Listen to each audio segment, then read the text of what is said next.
구원받았다는 것과 구원받은 자답게 사는 것은 좀 다른 얘기입니다. 나 구원받았어. 도저히 나는 구원받을 수 없는 자인데 하나님의 은혜로 구원받았어. 감사한 일이죠. 그러나 우리는 그런 단계를 뛰어넘어서 이제는 구원받은 자답게 살아야 합니다.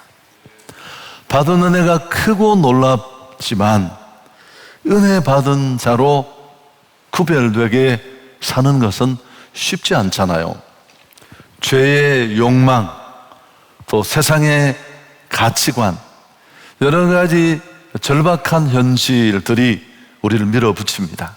너무 그러지 말라고, 너무 고상한 척, 거룩한 척 하지 말고 적당히 살자고, 그렇게 우리를 밀어붙입니다.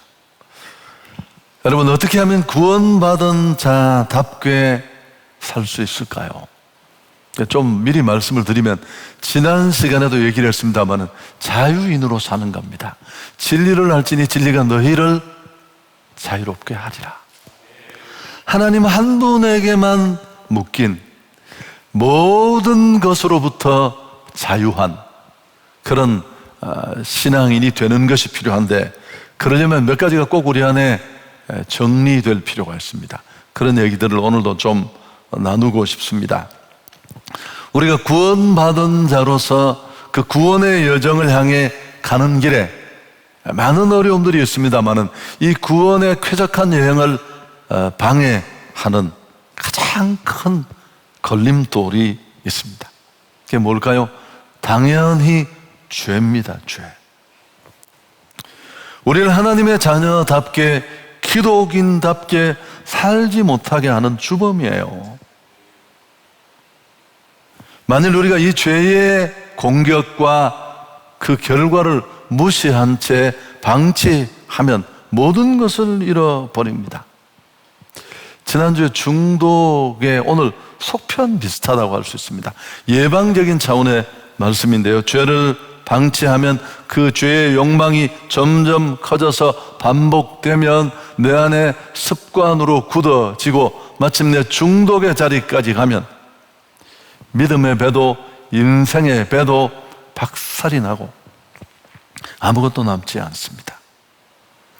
그래서 우리는 이 죄로부터 자유해야 하는데, 그렇다면 죄와 우리의 관계에 대한 분명한 인식이 필요합니다. 오늘 성경이 뭐라고 말하는지 한번 귀를 기울여 보십시오. 2절 보십시오.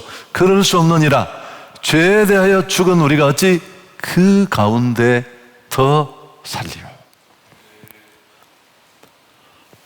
오늘 하나님의 말씀인 성경은 우리 예수 믿고 구원받은 기독인들을 향해 너희는 죄와 상관없는 자다 분명히 말합니다. 그래서 더 이상 죄에 끌려다니고 죄에 묶여 다닐 수가 없다는 겁니다. 그 이유는 죄에 대해서 죽었기 때문이다. 균형 잡힌 그리스도인으로서 구원받은 자로서의 삶을 바로 살아가는 첫 단계가 바로 이겁니다. 나는 죄에 대해서 죽은 자라는 것을 현실적으로 인식하는 데서 출발합니다.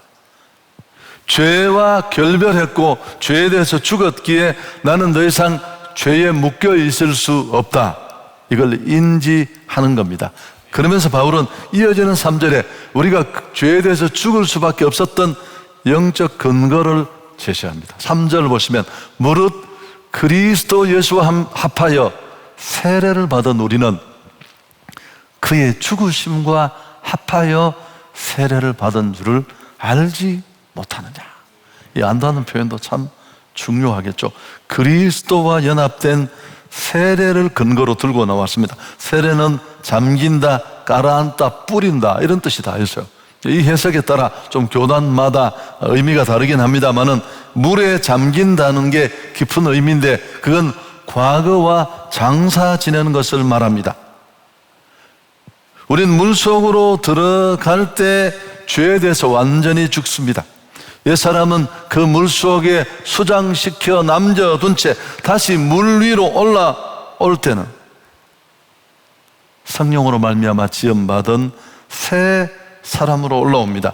세례는 죄에 대한 죽음, 모든 경건치 못한 욕구의 장사를 의미하기 때문입니다. 이게 오늘 우리의 현 주소입니다.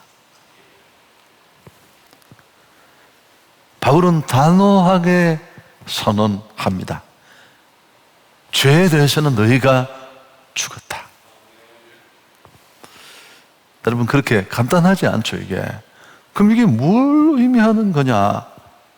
정말 예수 믿는 신앙인은 하나님을 나의 왕으로 구주로 고백하는 사람은 죄하고 아듀하고 전혀 죄를 지을 수도 없고 죄 짓는 일이 불가능하단 말인가? 죄로부터 정말 완전히 벗어난다는 뜻인가? 뭐 금방 생각해봐도 우리 현실과 현실 인식과는 너무 괴리가 있어요. 아닙니다. 그런 뜻은 아니에요. 너희는 죄에 대해서 죽었다, 이 말은 도덕적으로 부적합하다는 적절성에 대한 얘기예요.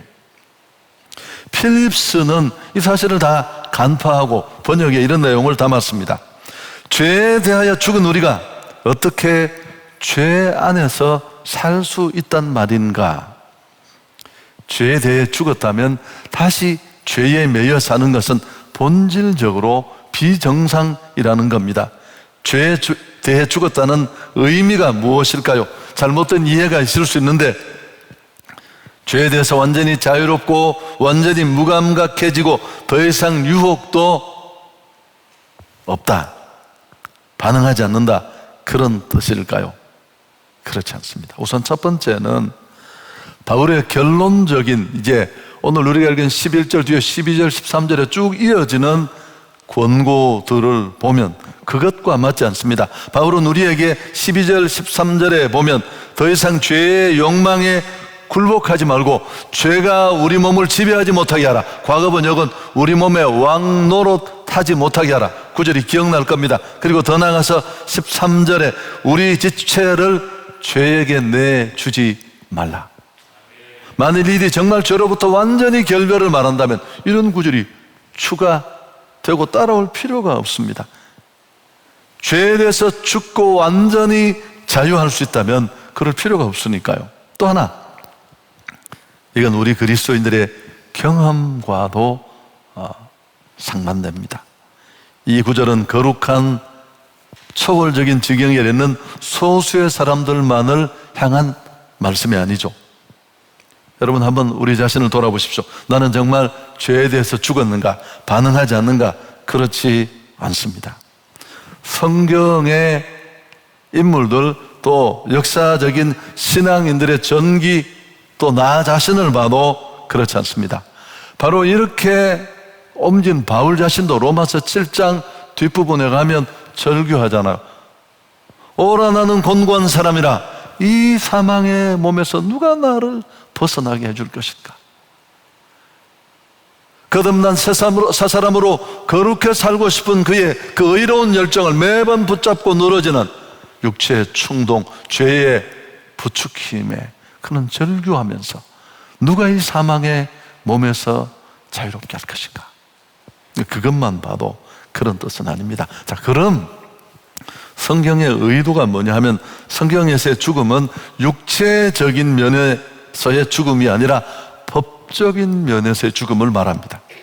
죄에 대해서 죽었다는 말은 그리스도와 연합을 통해 죽을 때 우리는 우리 죄의 형벌도 함께 청산하고 해결해서 죄의 문제를 끝냈다는 겁니다.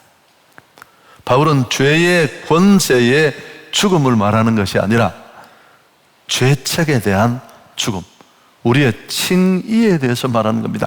죄 문제로 더 이상 우리가 의로운 자리로, 의롭게 여김을 받는 자리로 나갈 수 없는 장벽이 무너졌다는 선언입니다. 우리가 곱씹어야 할 건, 제가 로마서 강의할 때 이 부분을 강조했는데요, 오늘도 중요해요. 역시 11절 끝에 나오는, 이제 너희는 죄에 대하여는 죽은 자요 하나님께 대하여는 산 자로 여길지어다 라는, 이 여길지어다라는 동사가 너무너무 중요해요. 계산하다, 생각하다, 마음에 그리다. 죄가 나를 치고 올라올 때마다, 죄의 욕망이 나를 부추길 때마다 우리는 이 구절을 다시 되뇌야 합니다. 난 죄하고 상관없는 사람이야. 여러분, 이걸 인식하는 건 굉장히 중요해요. 제가 이걸 어떻게 설명할까 고민을 하다가 좀 안 맞는 얘기인데 한번 해보겠습니다. 어떤 부부가 함께 사는데 도저히 살 수가 없어요. 너무너무 함께 살 수 없어서 어쩔 수 없이 두 사람이 헤어지기로 결정을 했습니다. 이혼 소송이 제기되었습니다. 무슨 재산 문제, 아이들 문제 다 걸려서 아주 치열하게 공방이 벌어지고 어렵게 이혼 결정이 됐어요. 갈라서는 걸로. 오라. 그런데 몇 주 뒤에 보니까 두 사람이 같이 살고 있는 거예요. 아니, 둘이 더 이상 살 수 없다고 그렇게 난리를 치고 주변 많은 사람들을 불편하게 했는데, 아니, 둘이 같은 집에 또 살고 있다는 겁니다. 이게 잘 안 맞는 얘기인데, 그리고 의미는 아시겠죠? 웃기는 얘기죠. 주변에 이 사실을 다 아는 사람들이 너 뭐 하는 거야, 너희 둘은? 여러분, 죄가 우리를 얼마나 절망케 한다는 것, 우리 행복을 철저히 가로막는 게 죄라는 것, 우리는 다 알고 있어요. 온 인류가 죄를 가지고 태어나서 죄 때문에 고통받다가 죄값으로 죽습니다. 그리고 영원한 지옥 가는 게 죄가 우리를 향해 던지는 횡포예요. 이게 지긋지긋해서 우리 힘으로 못 건네서 종교 선행 공로로도 안 되어서 예수 그리스도의 피로 이 문제를 해결해 줬는데, 죄에서 벗어나겠다고 죄와 이혼을 했는데 아니 또 죄를 붙잡고 산다는 거예요. 아무리 내 안에서 일어나는 생각이고 충동이지만 그거 웃긴다는 거예요. 그게 말이 안 된다는 거예요. 여러분, 이 사실을 인지하라는 겁니다. 그래서 어떤 주경학자는 이 여길지어다라는 단어를 이렇게 해석했습니다. 이 여기다라는 말은 의식화하라는 뜻이다. 죄 충동이 일어날 때마다 난 죄하고 상관없어. 내가 그거 끝내려고 보혈을 붙잡았는데, 십자가 앞으로 나갔는데 그건 나하고 상관없는 일이야. 제가 그러면서 하도 답답해서 그때도 했던 얘기가 또 있습니다. 오늘 다시 한번 해본다면, 보통 집에 독자가 아니고 자녀들이 몇 있을 때 장남과 맏이들이 있습니다. 이 맏이들은 차남과는 많이 달라요. 부모를 대하는 태도, 또 더 나아가서 책임감, 동생들 챙기는 희생, 이런 걸 보면 그럼 맏이는 태어날 때부터 그런 소양을, DNA를 가지고 태어나는 걸까요? 아니에요. 의식화의 결과예요. 엄마 아빠가 맨날 너 형이야 임마, 양보해 양보, 너 언니잖아, 네가 참아야지 동생, 돌보고, 이런 얘기를 5년 듣고 10년 듣고 그 맏이들이 상처가 많잖아요. 맨날 큰 거 동생 주고 양보하고 아빠한테 대신 또 꾸중 듣고, 그걸 10년 20년 하다가 보면 어느덧 자기 안에 맏이다움. 여러분, 이거 굉장히 중요한 거예요. 제가 뒤에 정리를 다시 하겠습니다. 여러분, 죄는 여전히 살아 있어요. 우리가 죄에 대해서 죽은 것이지 죄가 우리에 대해서 죽은 게 아닙니다. 예수님이 십자가에 죽으실 때 우리도 함께 죽었기에, 다만 죄는 더 이상 우리 안에 지배력을 행사할 수 없습니다.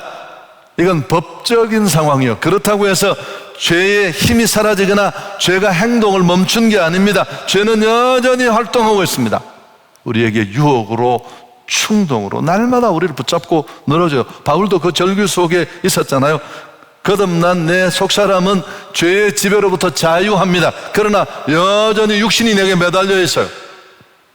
이 육신은 날마다 죄가 부르는 소리에 끌려가고 호출당하고 뒤집어지고. 어떤 사람이 그러더라고요.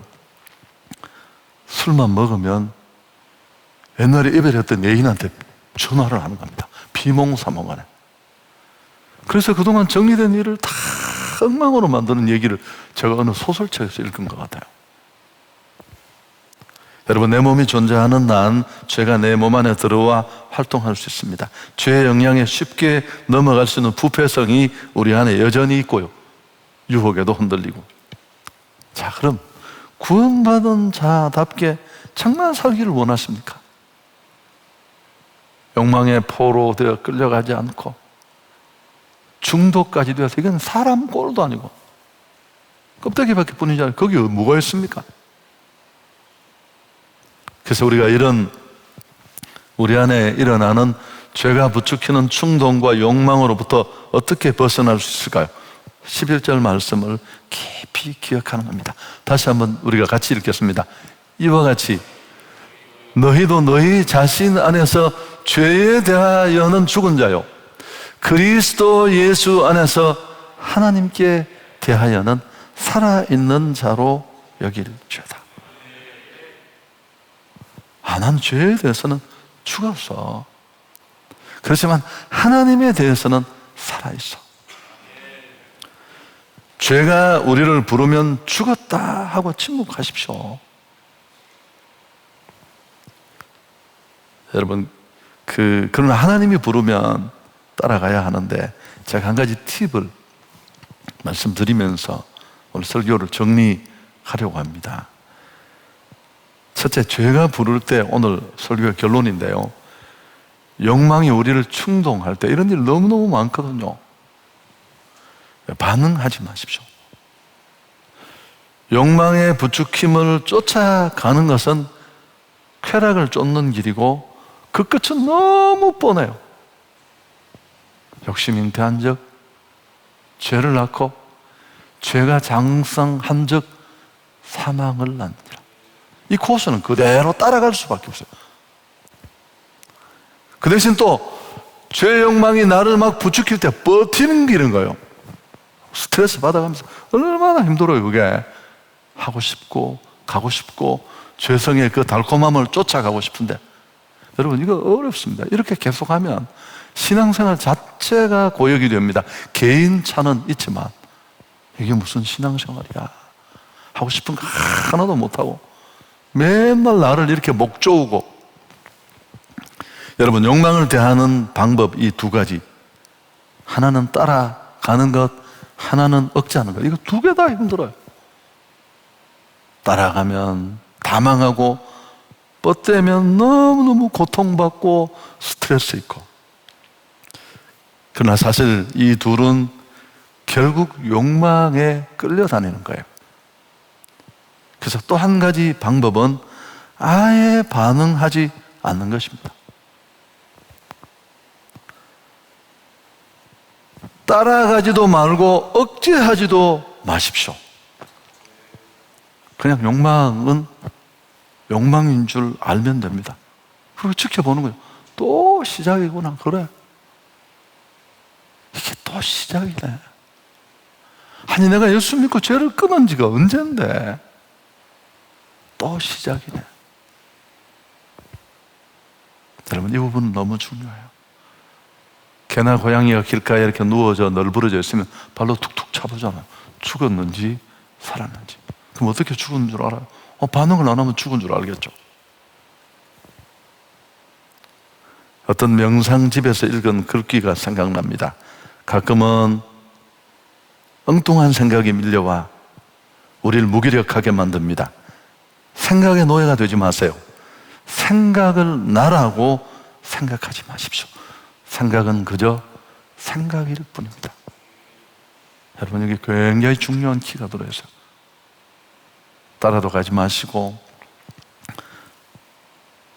버팅기지도 마시고 그냥 생각이구나, 또 시작이구나.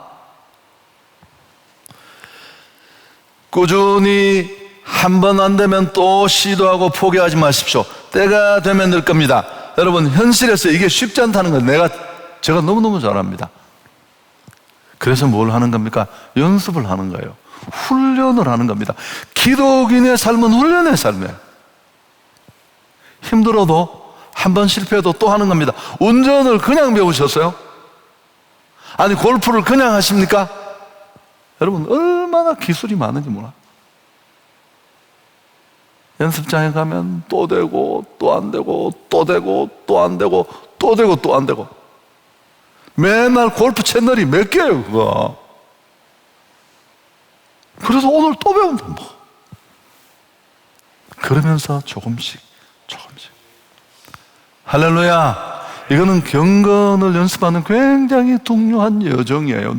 여러분 누군가는 이 여정을 시작했고, 어떤 사람은 그냥 당하고 뒤집고 당하고 뒤집고, 훈련을 하면서 겪을 고민이 있다는 걸 제가 압니다. 별로 안 달라진 것 같아요. 지금까지 잘 외면하고 살았는데 어느 날 또 돌아가서 미친 것처럼. 여러분 괜찮아요. 그래도 크게 돌아보면 너무너무 많이 달라졌어요. 제가 가끔씩 목사 같을 때가 있더라고요. 여러분 얼마나 긴 시간 동안 목회직을 하면서 그 삶이 나를 바꾼 거죠. 계절이 여름이 아무리 길고 무더워도 한 번도 계절을 먹은 적이 없습니다. 여러분 봄이 겨울 된 거 봤습니까? 결국은 겨울은 겨울이고 봄은 봄이고 바뀔 수밖에 없습니다. 할렐루야. 그리고 또 하나, 성령의 은혜를 구하셔야 돼요. 꾸준히 경건히 함께 따라가야 돼요. 지난 금요 집회 때 우리는 하나님의 도움이 꼭 필요해요. 원래 그렇게 만들어졌어요. 사는 것도 행하는 것도 의지나 생각만으로 갈 수 있는 존재가 못 돼요. 죄가 너무 크게 우리를 붙잡고 있어서. 정말 생각대로 마음대로 살 수 있는 힘은 위로부터 와야 돼요. 때를 따라 돕는 은혜를 구하기 위해서 은혜 모자 앞에 담대히 나아가야 할지니라. 우리 사정 너무 잘, 우리가 약한 것도 알고 우리가 아픈 것도 알고 우리 형편이 안 좋은 것도 아시는 그분이 하늘 보좌 지성소에서 우리를 기다리고 계신다고. 그래서 그 은혜를 받는 통로가 뭐예요? 예배와 기도라고 말씀드렸습니다. 안 들으시면 철야 영상을 다시 한번 보시죠. 그래서 여러분 죽은 척 하면서 또 시작이네. 그리고 옛날 애인한테 또 전화하지 마시고 그냥 지나가고 나하고 관계없는 그저 그냥 생각일 뿐이에요. 이거 효과가 없을 것처럼 보이세요? 아니에요, 여러분. 좀 더 적극적인 두 번째 방법이 뭘까요? 오늘 뭐라고 했습니까? 죄에 대해서는 죽었지만 하나님에 대해서는 살았다고 했잖아요. 맨날 이러고만 있으면 안 되니까 하나님이 부르실 때는 적극적으로, 원래 이게 안테나를 세운다 그런 뜻이 있습니다. 안테나를 굳게 세우고, 죄에 대해서는 안테나 다 부러뜨려 버리고, 상관없는 얘기니까 그죠, 그렇구나, 또 그러네 라고 생각하십시오. 내가 이사 온 동네 그냥 방송이 나왔다 생각하시고 그런 거 있었구나 생각하시고, 하나님이 부르실 때는 달려갈 수 있기를 축복합니다. 죄에 대해서는 죽었지만 하나님에 대해서는 살았으니까요. 방어만 하는 소극적인 인생이 아니라 하나님이 부르시는 일에 적극적으로 일어날 수 있기를 바랍니다. 13절 같이 한번 읽을까요? 또한 너희 지체를 불의의 무기로 죄에게 내주지 말고 오직 너희 자신을 죽은 자 가운데서 다시 살아난 자같이 하나님께 드리며 너희 지체를 의의 무기로 하나님께 드리라. 제가 많이 했던 개 얘기를 할까요? 여러분 아시죠? 검은 개와 흰 개가 있는데 어떤 개가 이길까요? 사람들이 물으면 흰 개가 이길 것 같아요. 아무래도 흰색이니까 좀 좋아 보였어요. 여러분 정답을 아시죠? 밥을 많이 먹은 개가 이깁니다. 그래서 우리는 제가 부를 때는 뭐 그러니 하고 다른 동네 얘기로 생각하고 그냥 지나가십시오. 한 번, 두 번 그러면 점점 힘은 약해지면서 성령의 은혜가 그 위에 더해지고 승리를 확신할 수 있고요. 그렇지만 하나님이 우리를 부르실 때 이것도 역시 훈련이 돼야 돼요. 우리는 본능적으로 죄의 세팅이 되어 있어요. 나를 위해서 살고 소유격이 붙은 것에 목을 메고 아무것도 아닌데 그 자식, 그건 아무도 내주고도 슬퍼하지도 별로 않는데, 그건 자랑할 것도 아니에요. 동물도 하는 거니까. 하나님의 나라와 하나님의 의가 나를 부를 때는 아멘 하고 달려갈 수 있기를 축복합니다. 여러분, 모든 것은 나의 선택입니다. 우린 죄 짓고 나서 육체의 충동에 휘둘리고 나서 내가 약해서 그렇게 말할지 몰라요. 상황이 그럴 수밖에 없어서. 하나님은 그렇게 말하지 않습니다. 네가 선택한 거야. 여러분, 에덴 동산의 아담과 하와가 그런 거예요. 뱀의 간교함이 있고 그 태클이 예리했잖아요. 구원받은 우리는 죄를 거절할 힘도 있고 선한 일을 또 의의 도구로 반응할 능력도 우리에게 있습니다. 자기 선택을 뒤로 두고 자꾸 기도만 하면 안 돼요. 내가 결정하는 거예요. 내가. 우리 이제 끝났어. 그만 헤어지자.